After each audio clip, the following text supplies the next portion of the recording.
Assalamualaikum warahmatullahi wabarakatuh. Teman-teman semua, sebelum kita belajar, mari kita membaca basmalah dan berdoa sebelum dimulai.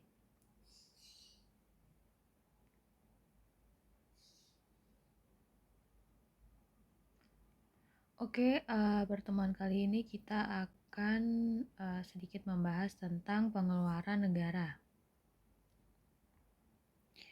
Jadi, pengeluaran negara menurut Anggara 2016 itu merupakan pengeluaran pemerintah yang berkaitan dengan pengeluaran untuk membiayai program-program di dalamnya yang dimana ditujukan untuk pencapaian kesejahteraan masyarakat secara keseluruhan.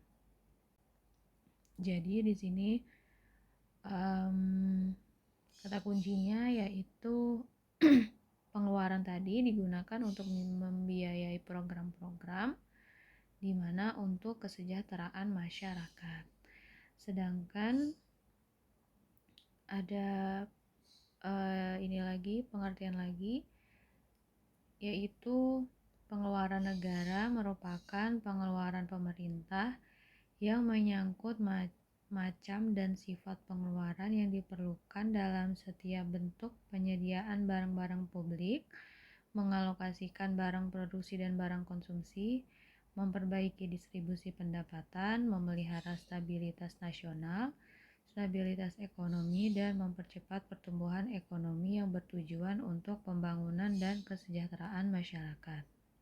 Nah, kalau yang barusan tadi merupakan pengertian dari Suparmoko tahun 2003. Maksudnya tadi buku ya, dari Suparmoko 2003. Kemudian kita lihat selanjutnya di sini ada jadi pengeluaran pemerintah itu bisa bersifat ekshaustif dan transfer.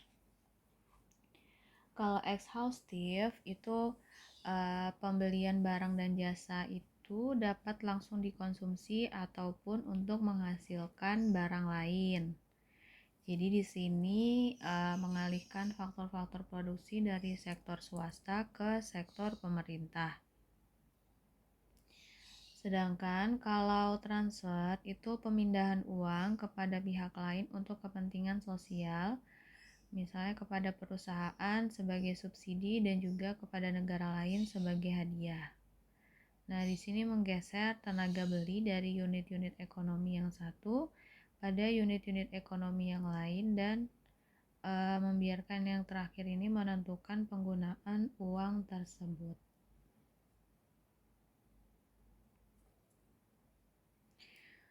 Kemudian ada jenis-jenis pengeluaran. Nah, biasanya ini ada di mana di APBN, di APBD kan ada pengeluaran negara ya.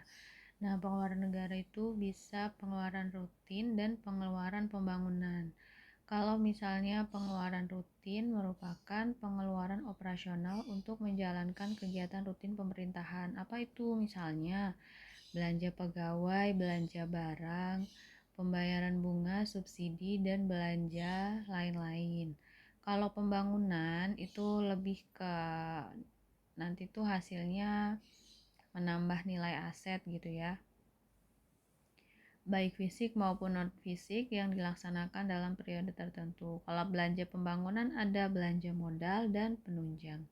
Kalau belanja modal, pembebasan tanah, pengadaan mesin dan peralatan, konstruksi bangunan dan jaringan atau infrastruktur.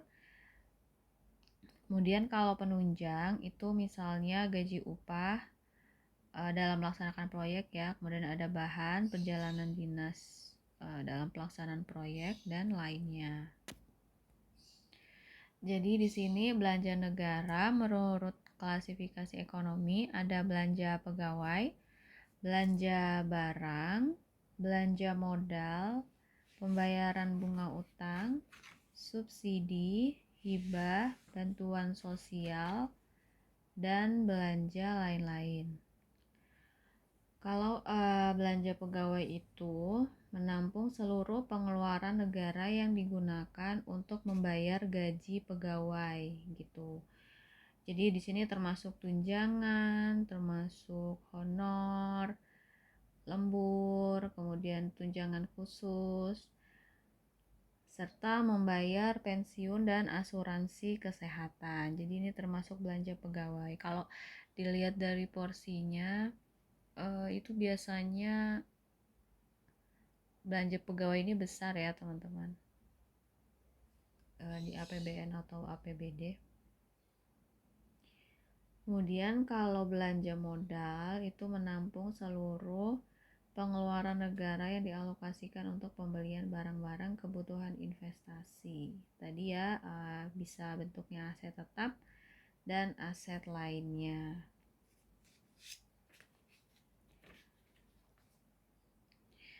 Kemudian kita lanjut prinsip-prinsip pokok pengeluaran negara. Yang pertama ada asas moralita. Jadi moral ini penting kan teman-teman, karena di sini ada nilai-nilai, misalnya nilai agama, etika, sosial, adat istiadat, dan kebudayaan. Nah, jadi setiap manusia pasti dituntut untuk melakukan perbuatan-perbuatan yang baik di masyarakat. Sama misalnya kita dalam bernegara, di sini ada pejabat ya, pejabat pemerintah, di mana menjadi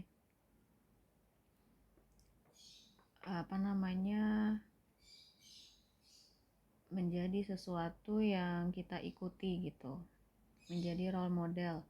Jadi kalau misalnya pejabat pemerintahnya tersebut baik, dalam arti di sini moral yang dijunjung tinggi, maka tentu kita sebagai masyarakat akan mengikuti apa yang pejabat tersebut lakukan. Namun kalau misalnya pejabat tersebut melakukan perbuatan yang tidak baik atau tidak sesuai moral, maka pasti kita sebagai masyarakat mungkin ada yang meniru atau tidak puas terhadap kinerja dari pemerintah.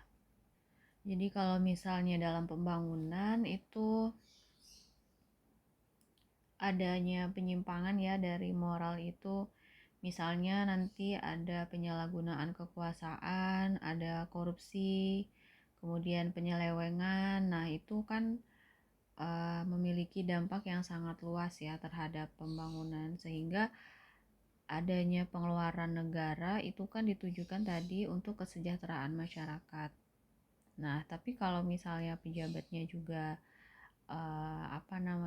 mungkin di sini menyelewengkan kekuasaan dan lain-lain, tentu akan menghambat pembangunan negara.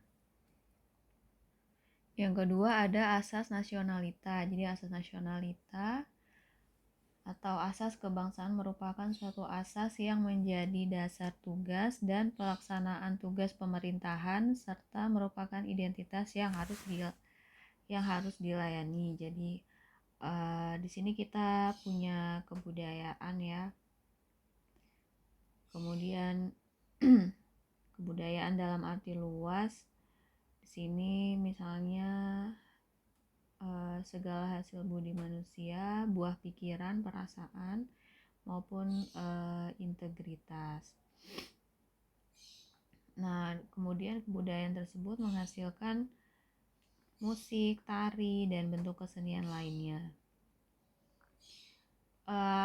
Apabila ada peninggalan dari nenek moyang, baik bersifat fisik maupun abstrak, di sini merupakan salah satu aspek dari tugas kita sebagai masyarakat untuk melestarikan atau mengembangkan kebudayaan sebagai identitas suatu bangsa. Gitu. Kemudian asas selanjutnya yaitu asas kerakyatan. Jadi di sini dimaksudkan bahwa pemerintah ini dalam melaksanakan tugasnya hendaknya selalu memperhatikan hak-hak dan kewajiban asasi rakyat yang harus selalu dilindungi dan dihargai. Jadi di sini mengedepankan kepentingan rakyat. Kemudian asas rasionalita. Asas ini mengharuskan pemerintah ini konkretnya berupa tindakan pejabat pemerintah yang hendaknya didasarkan pada penggunaan akal yang jernih. Jadi segala keputusan yang dihasilkan itu harus sudah matang sehingga tidak ada uh, salah pengambilan keputusan. Harus mengindahkan prinsip-prinsip logika seperti itu. Kemudian ada asas fungsionalita. Jadi kalau fungsionalita itu pemerintah itu dalam menjalankan tugasnya itu harus berdasarkan fungsi dan kedudukannya. Nah, ada unsur-unsur pembagian kekuasaan dan pembagian tugas, kemudian deskripsi tugas yang hendaknya itu menjadikan pedoman dalam melaksanakan tugas.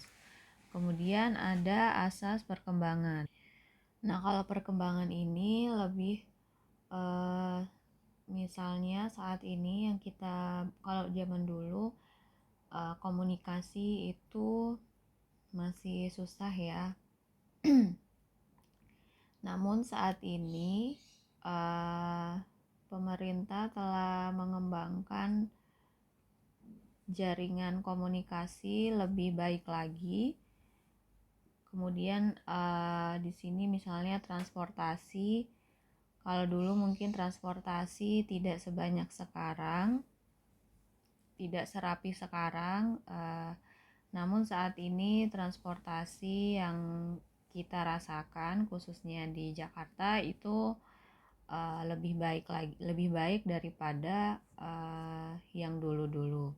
Jadi di sini ada asas perkembangan. Jadi pemerintah itu melihat kondisi yang dibutuhkan masyarakat saat ini. Jadi tentu harus ada perkembangan dari yang dulu.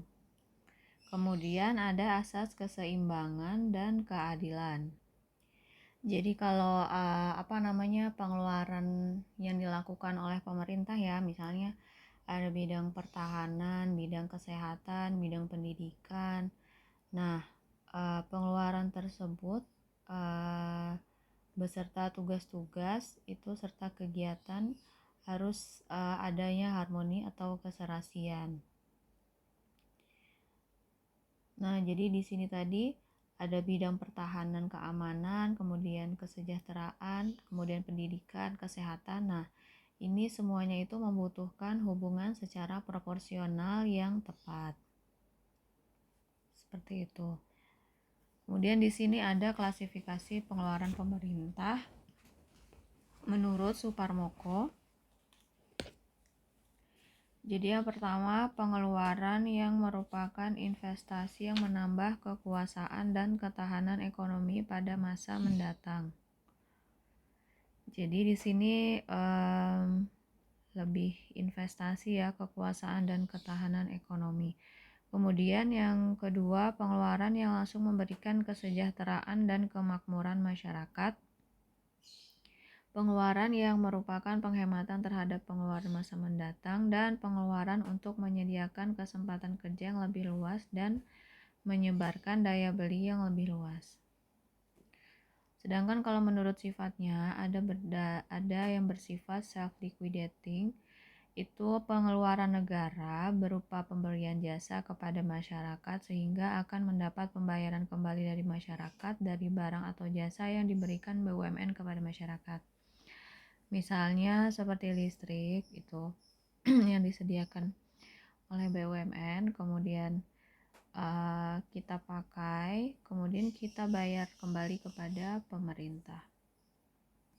Seperti juga BBM juga seperti itu. Kemudian yang kedua, Pengeluaran negara bersifat reproduktif.